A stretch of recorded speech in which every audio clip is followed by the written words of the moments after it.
kiek automobilis tarnauja ir kiek kainuoja jį eksploatuoti. Tai yra pats svarbiausias dalykas, kurį turite išsiaiškinti prieš pirkdami automobilį. Nes taip suprasit, ar jūs tarnausit automobiliui, ar jums automobilis tarnaus.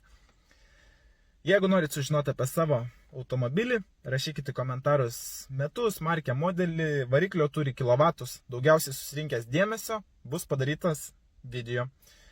Tai dabar daugiausiai susirinko dėmesio BMW F10 F11 facelift modelis 2 litrai dizelis 140 kW.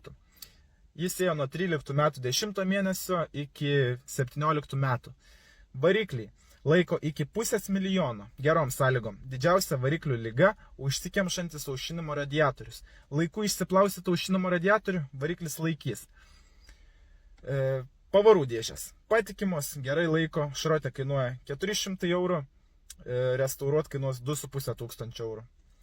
Retai kada genda būna ant 400, ant 500 tūkstančių. Gerom sąlygom, bet jeigu netinkamai prižiūrima, suges ir anksčiau. Grandinės sustiprintos jau, laiko 300-400 tūkstančių. Pakeitimas kainuoja 1000-1500 €. Pats variklis šrotė kainuoja 2000-2500 €. Kuro sistema taip pat silpna vieta. Jinai būna sugenda 180 tūkstančių, 280 tūkstančių. Tiesiog sėkmės jau reikalas čia iš tikrųjų yra. Kuro sistema kainuoja 1000 €. Pakeitimas 300-400. Tai va, čia yra brangiausios ir skaudžiausios ligos šio modelio. Laukiu kitų modelių. Balsuojam komentaruose. Iki.